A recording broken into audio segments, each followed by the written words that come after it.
जो भी वीडियो को देख रहे हैं सबको हरे कृष्णा। सारे वैष्णव समाज को प्रणाम। हमारा जो बुक का सेक्शन था जिसमें हमने पहला वीडियो डाला था, उसी का दूसरा अभी ये पार्ट है, दिव्य ज्ञान।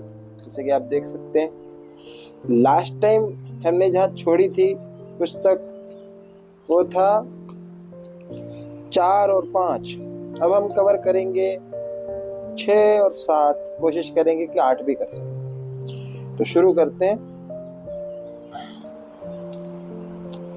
नमो विष्णुपदाय कृष्ण पृष्ठाय भूतले श्रीमते भक्ति वेदांत स्वामीति नामिने नमस्ते सरस्वती देवी गौरवाणी प्रचारिणे निर्विशेष शून्यवादी पाश्चाताश देश तारिणे। अब हिंदी में अनुवाद। श्री कृष्ण के चरणाश्रित और अत्यंत प्रिय भक्त कृष्ण कृपा श्री मूर्ति श्रीला अभय चरणारविंद भक्ति वेदांत स्वामी श्रीला प्रभुपाद को मैं अपना श्रद्धा पूर्वक प्रणाम करता हूँ। हे प्रभुपाद, देखो 2 श्लोक एक साथ लिखे थे। जैसे यहाँ पे श्रीमते भक्ति वेदांत स्वामी इति नामिने, उसका अनुवाद हमने भी किया। इसके नीचे जो है दूसरा, नमस्ते सरस्वती देवी गौरवाणी प्रचारिणे, इसका अनुवाद है।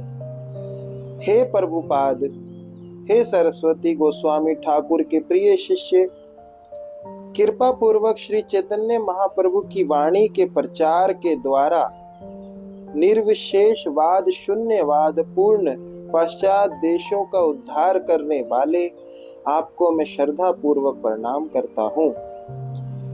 अब इसके अंदर जो है प्रभुपाद जी की स्तुति गाई गई है।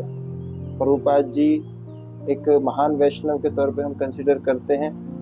जिस एज में लोग रिटायर होते हैं उस एज में प्रभुपाद जी यहाँ से पश्चात देशों में गए, अमेरिका में गए, यूएस में गए, भक्ति का ऐसा प्रचार किया है, ऐसी ज्योति प्रज्वलित करी है कि आज की डेट में फॉरेनर्स जिनको हिंदी नहीं आती पर उनको संस्कृत फिर भी आती होगी, तो उनको यहाँ प्रणाम करा गया है। और एक प्रकार से एक वैष्णव जो है ये आशीर्वाद चाहते हैं कि हमारे ऊपर भी थोड़ी सी आप कृपा करें कि हम भी ऐसे भगवत चिंतन, भगवत नाम, भगवान के नाम का प्रचार कर सके। आगे पढ़ते हैं। हे कृष्ण करुणा सिंधु दीन बंधु जगतपते गोपेश गोपिका कांता राधा कांता नमोस्तुते। हे कृष्ण, हिंदी अनुवाद। हे कृष्ण, आप दुखियों के सखा तथा सृष्टि के उद्गम हैं। आप गोपियों के स्वामी तथा राधा रानी के प्रेमी हैं। मैं आपको सादर प्रणाम करता हूँ। इसमें हम भगवान को प्रणाम कर रहे हैं, उनकी महत्ता का बखान करते हैं। तो आगे आप पढ़ते हैं। तत्व कांचन गौरांगी श्री राधे वृंदावनेश्वरी वृषभानुसुते देवी प्रणमामि हरि प्रिय। अब हिंदी अनुवाद। मैं उन राधा रानी को प्रणाम करता हूँ जिनकी शारीरिक कांति पिघले सोने के सदृश है, जो वृंदावन की महारानी है। आप महाराज वृषभानु की पुत्री हैं और भगवान कृष्ण को अत्यंत प्रिय है। यहाँ पर वृंदावन की महारानी, क्योंकि जब भगवान धरातल पे आ रहे थे तो उन्होंने प्रीतमा को भी बोला, राधा रानी को भी बोला कि आप भी मेरे साथ चलिए। राधा रानी ने कहा मैं इस जगह को छोड़ के नहीं जाऊंगी, या तो आप एक काम करो, मुझे ऐसे वृंदावन धरती पे भी चाहिए। तो भगवान राधा रानी की प्रसन्नता के लिए धरती पे भी वृंदावन को लेकर आ गए। इसलिए वृंदावन की महारानी श्रीमती राधा रानी। और अब आगे पढ़ते हम संस्कृत। वांछा कल्पतरुभ्यश्च कृपा सिंधु एव च पतिता नाम पावनेभ्यो वैष्णवेभ्यो नमो नमः। हिंदी अनुवाद। मैं भगवान के समस्त वैष्णव भक्तों को सादर नमस्कार करता हूँ। वह कल्प वृक्ष के समान सबकी इच्छाएं पूर्ण करने में समर्थ हैं तथा पतित जीवात्माओं के प्रति अत्यंत दयालु हैं। यहाँ पर जो भी श्रोता है, जो भी ये पढ़ने वाला है, उसको हमेशा इस सारे जितने ऊपर से नीचे तक पढ़ा है एक शिष्टाचार जीवन में उतारना चाहिए कि दयालु बनिए। अपने आप को निम्न समझिए, उच्च तौर पे मत सोचिए, निम्न समझिए कि हम एक छोटे व्यक्ति हैं, हमको आशीर्वाद की आवश्यकता है, वैष्णवों का आशीर्वाद हमें चाहिए, उनकी कृपा हमें चाहिए, ताकि क्यों, हम भक्ति करने योग्य नहीं हैं, अगर उनकी कृपा हम पे हुई तो शायद हम कुछ भक्ति कर पाए। समझ रहे, भक्तों का आशीर्वाद चाहिए। क्यों, यहाँ पे जैसे लिखा है, वह कल्प वृक्ष के समान सबकी इच्छाएं पूर्ण करने में समर्थ है तथा पतित जीवात्माओं के प्रति अत्यंत दयालु। पतित जीवात्मा जो मतलब हम जैसे, मेरे जैसे जो लोग, आप तो फिर भी ठीक है, मैं अपनी बात कर रहा हूँ, जब मेरे जैसे जो लोग हैं जिनको कुछ नहीं आता, जैसे हमें गुरु का सानिध्य मिला है तो उन्नति हो रही है भक्ति में धीरे धीरे, हमें लगता नहीं, जितना हो रहा है उतना हम प्रयास करते हैं, अपनी तरफ से हम प्रयास करते हैं। हमेशा यही भाव रखना है कि जिस दिन हमें लगेगा हमें आ गया है, फिर उस दिन ही पतन चालू हो जाएगा। तो कभी भी अपने को ये इस कैटेगरी में डालो कि अब हमें आ चुका है। हमेशा लर्नर बनो, जो सीखता रहता है, उसी में जीवात्मा का कल्याण है, शरीर के साथ। पेज नंबर 7 हम पढ़ते हैं, आगे जाते हैं। श्री कृष्ण चैतन्य प्रभु नित्यानंद, श्री अद्वैत गदाधर श्रीवासादि गौर भक्त वृंद। हिंदी अनुवाद। मैं श्री कृष्ण चैतन्य प्रभु नित्यानंद, श्री अद्वैत गदाधर श्रीवास आदि समस्त भक्तों को सादर प्रणाम करता हूँ। अब इसमें चैतन्य महाप्रभु के साथ जितने भी पार्षद आते हैं और जितने भी वैष्णव भक्त वृंद हैं, उनको हम प्रणाम करते हैं इस मंत्र के द्वारा। और ये जब भी आप चैंटिंग करते हैं माला, तो हर राउंड के बाद आप ये मंत्र तो बोलिए डेली। आगे करते हैं, आगे सर्वश्रेष्ठ से महामंत्र है हमारा, हरे कृष्ण कृष्ण कृष्ण हरे हरे, हरे राम राम राम हरे हरे। इस मंत्र का यहाँ पे हिंदी कुछ नहीं है, आप ये समझिए कि कलयुग में केवल हरि नाम एकमात्र साधन है जो मोक्ष अर्थात 84 लाख की जो साइकिल है, ये बर्थ एंड डेथ की, इससे बाहर निकाल सकता है। इसके और आगे बुक हमें पढ़नी है अभी। ये जय राधा माधव कुंज बिहारी, गोपी जन वल्लभ गिरिवरधारी, यशोदानंदन ब्रज जन रंजन, यामुना तीरा वनचारी। हिंदी अनुवाद। श्री राधा माधव की जय हो, जो वृंदावन के कुंजों में क्रीड़ा करते हैं। क्रीड़ा का अर्थ है नृत्य, मतलब आनंद लेते हैं, एक प्रकार से आप ये समझ, क्रीड़ा करते हैं। उन भगवान श्री कृष्ण की जय हो, जो गोपियों के प्रियतम हैं और गोवर्धन को धारण करते हैं। वह यशोदा के पुत्र तथा ब्रजवासियों को आनंद प्रदान करने वाले हैं और यमुना तट पर विहार करते हैं। विहार मतलब खेलकूद टाइप से थोड़ा आनंद लेते हैं।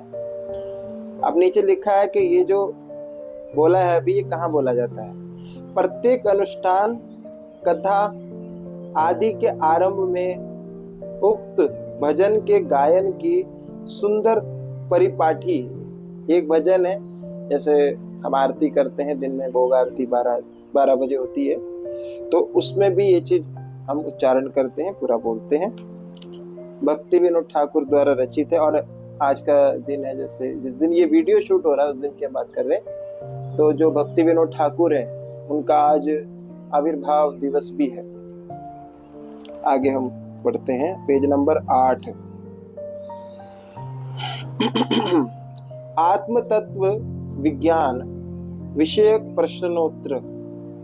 इसमें मतलब एक हमारे अंदर जिज्ञासा रहती है, किसी के अंदर अलग अलग टाइप के प्रश्न होते हैं, तो उनके उत्तर इसमें दिए गए हैं। अभी हम वहां 1 से शुरू करते हैं। 1, मैं कौन हूं और कहां से आया? अब इसका आंसर, मैं चिन्ह में आत्मा हूं, स्थूल जड़ शरीर नहीं हूं और मैं भगवत धाम से आया हूं। ये आपका परिचय है। अपने आप को शरीर से संबोधित नहीं करिए, आत्मा से संबोधित करिए।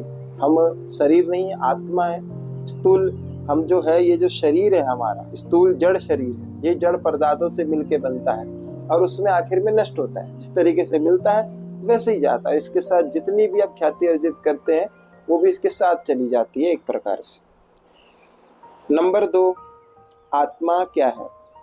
आंसर, जीवात्मा परमेश्वर भगवान श्री कृष्ण का नित्य अविच्छेद्य अंश है।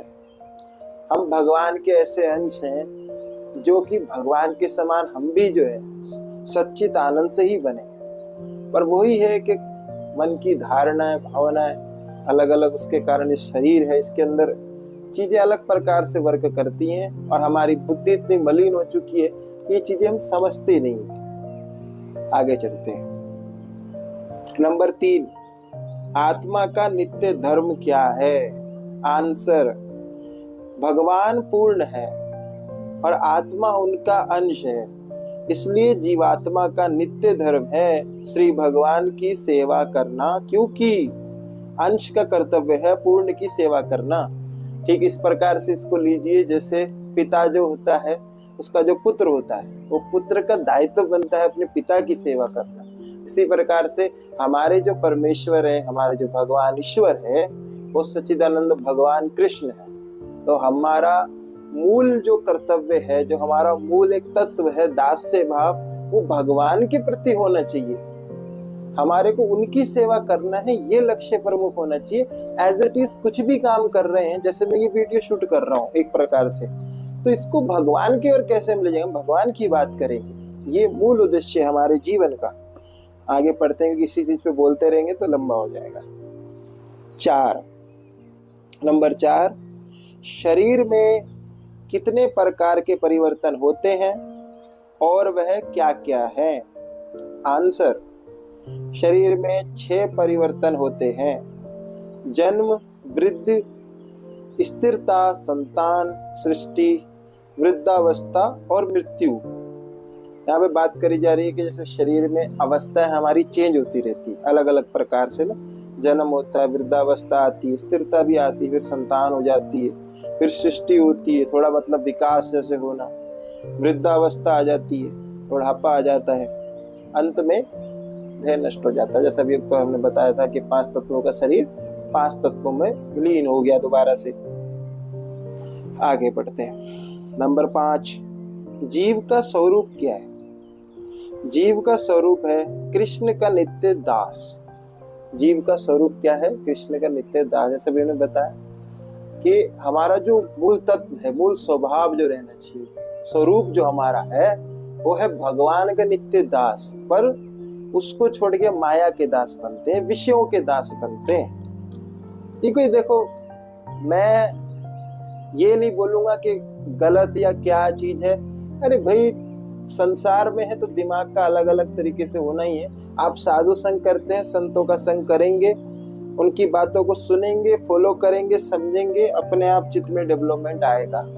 ये सब चीजें करने से होती है, नहीं तो माया का तो काम ही आपको भ्रमित करना है। तो जो साधु संग नहीं करेगा, ऑब्वियसली है कि वो इस तरीके से मायावाद टाइप में हो ही जाएगा, नेचुरल है।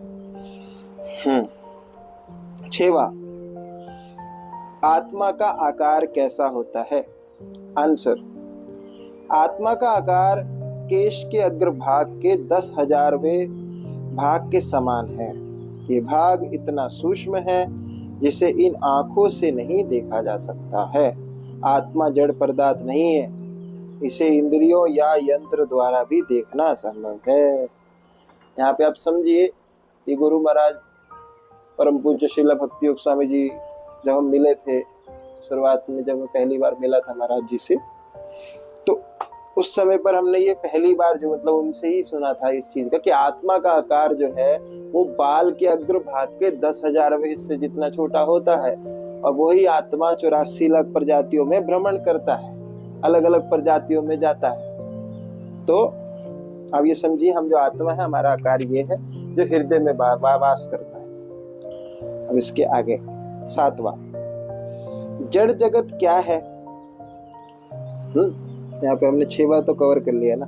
7वां है, जड़ जगत क्या है? आंसर, जड़ जगत भगवान की बहिरंगा त्रिगुणात्मिक माया शक्ति का प्रकाश है। यहाँ पे क्या चीज बताई जा रही है कि जड़ जगत जिसे आप देख रहे हैं अपनी आंखों से, ये जड़ जगत है, एक प्रकार से माया से निर्मित जो है। तो वो जो है वो किस शक्ति से उत्पन्न है, इसमें उस चीज का जिक्र करा जा रहा है। बहिरंगा भगवान की शक्ति है जिससे जड़ जगत की उत्पत्ति होती है। अभी आगे हम पढ़ते हैं नंबर 8। कौन से पदार्थों से जड़ जगत का निर्माण हुआ है? शक्ति का हो गया, अब पदार्थों की बात करते हैं। पंच महाभूत आंसर। पंच महाभूत 5 कर्म इंद्रियां, 5 ज्ञान इंद्रियां, 5 इंद्रियां, विषय, मन, बुद्धि, अहंकार एवं प्रधान। इन 24 जड़ पदार्थों से जड़ जगत का निर्माण हुआ है।